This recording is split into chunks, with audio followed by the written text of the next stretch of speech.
de ceux qui me font du mal, c'est le fait de décider que quoi qu'il arrive, moi, je ne retiendrai personne dans mon cœur. Parce que mon cœur, il est fait pour irriguer mon sang.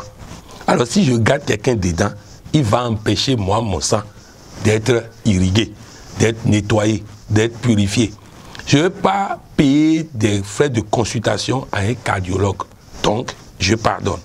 Je pardonne. Le pardon aussi, c'est, pour prendre le cas de Nelson Mandela, il dit lorsqu'il sortait de prison, dans la cour de la prison, quand il allait vers la porte, il y a une voix qui lui a dit, si tu sors d'ici et tu ne pardonnes pas, tu resteras dehors mais en prison.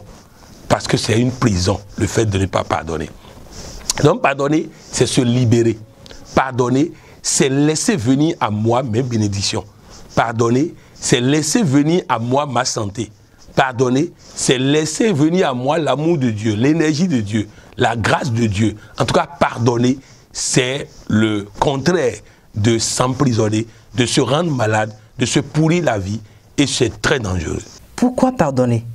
Il faut pardonner parce que si je ne pardonne pas, c'est comme si je prends un couteau, que je me poignarde moi-même et que je pense que c'est celui qui m'a fait du mal qui va sentir la douleur. C'est ça, le refus de pardonner. Donc bref, si je ne pardonne pas, c'est-à-dire il y a trop de conséquences négatives à ne pas pardonner. Il est même démontré scientifiquement que celui qui ne pardonne pas, son sang même ne circule pas. Donc, je dois pardonner pour moi. Je dois pardonner parce que je m'aime. Je dois pardonner parce que je veux réussir. Je dois pardonner parce que je veux être en bonne santé. Je dois pardonner parce que j'ai des promesses importantes dans ma vie. Et aussi, je dois pardonner parce que celui qui m'a fait du mal a été placé là pour me faire ce mal-là, afin que ce mal qu'il m'a fait puisse m'orienter vers la chose merveilleuse que je ne vois pas tant qu'on ne m'a pas fait ce mal-là. Vous avez un conjoint qui vous a lâché. La parole de Dieu dit, quand Dieu ferme une porte, c'est qu'il a ouvert une porte plus grande. Alors, quand un conjoint vous a lâché, au lieu de lui en vouloir, demandez à Dieu pourquoi il a permis que cette porte se ferme et il va vous ouvrir une porte merveilleuse, une porte extraordinaire. De la même manière, deux sages étaient allés visiter des gens pauvres. Ils sont allés chez eux. Arrivés là-bas, ils ont vu tellement pauvres. Ils disent, mais comment vous vous en sortez ici? Il dit, nous avons une vache qui produit du lait. Et c'est ce lait qu'on vend pour manger. Le lendemain, quand il voulait partir, le sage, le plus âgé, demande au moins âgé, il demande à son disciple, va prendre leur âne, leur vache qui produit du lait, qu'ils vendent pour manger et jette-moi ça par la falaise, la vache n'a qu'à mourir. L'autre dit comment? Il dit, va faire ce que j'ai dit. Effectivement, il est allé prendre la vache, il a jeté par-dessus la falaise, la vache est morte et ils sont partis. Ils sont partis 3 ans après. L'autre s'est dit, il était tellement gêné, tellement mal à l'aise, le disciple, qu'il est revenu sur ses pas pour pouvoir les aider. Et il arrive là-bas, il voit que la famille est riche et très riche maintenant. Et il leur demande, qu'est-ce qui s'est passé? Il dit, nous étions accrochés à cette vache. Et pendant qu'on était accrochés à cette vache, et on pensait que cette vache faisait notre bonheur, faisait notre joie, faisait notre ceci, c'est là que la vache est morte. Quand la vache est morte, on a dû chercher autre solution. Et c'est là qu'on a compris qu'on avait un jugement sur lequel on était assis. Mais on n'aurait pas cherché ça si la vache n'était pas morte. Voilà de quoi il s'agit. C'est-à-dire que celui qui t'a fait du mal, en réalité, Dieu a permis ça parce que derrière ça, il y a une porte ouverte que tu ne vois pas. Le mal qu'on t'a fait va te réorienter vers cette porte merveilleuse. Quelqu'un t'a licencié, c'est pour t'ouvrir une porte plus grande. Quelqu'un t'a fait ceci, c'est pour t'ouvrir. Donc bref, nous devons pardonner parce que même ce que nous considérons être mal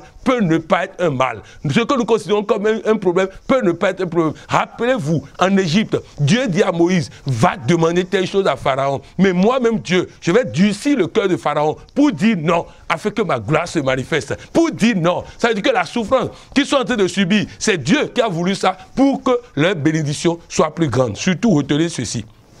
Plus vous souffrez pour semer, plus vous récoltez dans la joie, dit la parole de Dieu. Sous le haut parrainage de son président mondial et des coachs Micheline et Christiane, la Fédération internationale des ambassadeurs du développement organise à l'intention de nos merveilleux enfants le samedi 22 décembre 2018 la Noël des enfants à partir de 9h.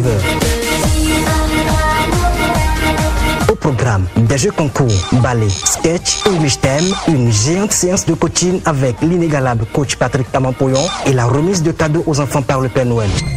Lieu, Maison de l'Afrique et du coaching 6 avenue de Corps-Humains à côté du collège Le Label. Participation 2600 francs par enfant dans l'endroit à la restauration. Date limite des inscriptions, jeudi 20 décembre 2018. Infoline, plus 229 96 44 25 00 67 31 02 58. Parce que nous aimons nos enfants, parce que nous aimons nos enfants, le meilleur pour eux, le meilleur.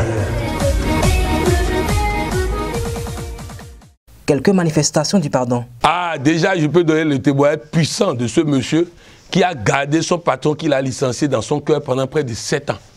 Et après, a suivi une conférence que j'ai animée sur le pardon. Et allé dans son ordinateur, a détruit tous les fichiers, preuves qu'il a concoctés contre le patron. Il a tout déchiré, il a tout supprimé. Et il a dit à Dieu, donne-moi la force de pardonner. Le lendemain, le patron a été arrêté.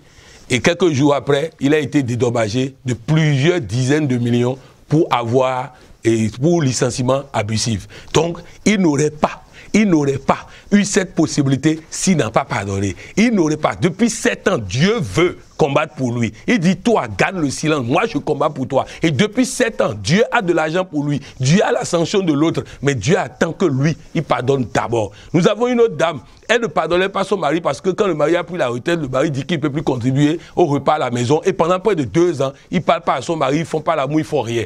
Et un jour, elle suit une conférence sur le pardon. Elle rentre à la maison. Elle pardonne son mari et le lendemain, elle a promotion au service. La promotion qu'elle cherchait depuis des années est sortie maintenant. Quand vous pardonnez, Dieu se manifeste. Il y a une dame, son mari sort avec sa meilleure amie. Donc elle a juré de ne pardonner aucun des deux. Et j'ai écrit une chronique sur le pardon. Elle a lu la chronique. Après avoir lu la chronique, elle appelle son mari. Elle dit, chérie, je te pardonne et je pardonne mon ami. Et si tu veux l'épouser, épouse-la. Elle n'a qu'à venir ici. Nous redeviendrons de bons amis et nous allons te rendre heureux. Et le mari lui répond, c'est parce que tu étais devenu invivable que j'allais chez ta copine pour aller me plaindre de toi et cette connerie est arrivée. Maintenant que tu as changé et que tu es devenue la merveilleuse épouse que j'ai épousée, cette affaire doit s'arrêter. Et il prend le téléphone et il appelle l'autre pour rompre la relation. Elle voulait pardonner pour laisser faire, mais le pardon a créé la libération, le pardon a créé la séparation avec l'autre, elle a retrouvé son mari et tout ça. On peut citer énormément, mais sachez une chose, tant que vous ne pardonnez pas, Dieu ne peut pas se manifester dans votre vie. Et il dit, si vous avez des problèmes avec quelqu'un et que vous venez devant moi avec une offrande, déposez d'abord votre offrande, allez régler d'abord le problème avec la personne avant de revenir me voir. Écoutez bien, il ne sert à rien de se pointer à l'église tous les dimanches, de se pointer tous les jours à l'église. Il ne sert à rien de prier 5 fois par jour. Si vous avez des gens dans votre cœur que vous n'avez pas pardonné, Dieu ne vous écoutera pas. Pardonnez pour être libéré. Quel est votre secret pour toujours pardonner? Mon secret, c'est que j'ai décidé, avant même que les gens ne m'offensent, que je vais les pardonner. C'est-à-dire que c'est une décision radicale chez moi. Parce que je considère toujours que c'est...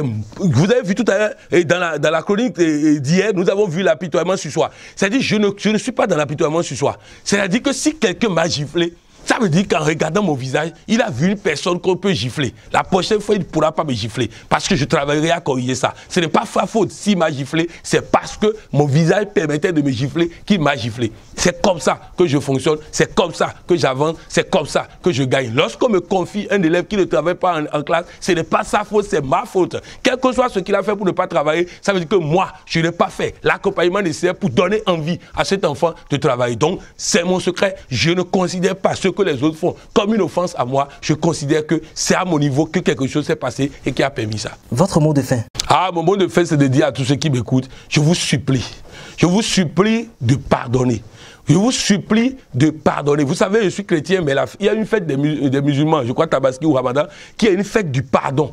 Et ce jour-là, tout le monde doit se demander pardon dans la maison. Tout le monde doit se demander pardon en famille. Je voudrais que cet exercice, chacun puisse le faire aujourd'hui en écoutant cela. Que vous puissiez demander pardon à votre conjoint, pardon à vos enfants, pardon à ceux qui vous entourent. Et c'est pourquoi je profite de cette occasion pour vous demander à tous pardon. Le pardon élève. Quand vous demandez pardon là, vous vous sentez plus fort, plus proche de Dieu. Je vous demande pardon pour toutes les occasions où vous avez eu l'impression que je vous ai mal parlé, je vous ai mal fait ceci. Je vous demande pardon. je demande pardon à ma famille, je demande pardon à tout le monde. Mais sachez une chose, je ne le fais que par amour. Et moi aussi, je vous pardonne parce que je sais que tout ce que vous le faites aussi par amour. Que la gloire de Dieu se manifeste davantage dans notre vie et que Dieu nous donne l'énergie nécessaire pour pardonner et aussi accepter le pardon des autres. Merci, coach. Merci. Africa Coaching Web TV vous remercie pour votre attention. Abonnez-vous à notre chaîne YouTube pour contribuer aussi à la transformation positive de l'Afrique. Tonus matinal. Tonus matinal. Nous nous réveillons, nous veillons sur votre vie. Et en 13 minutes, nous éveillons toutes vos forces pour déclencher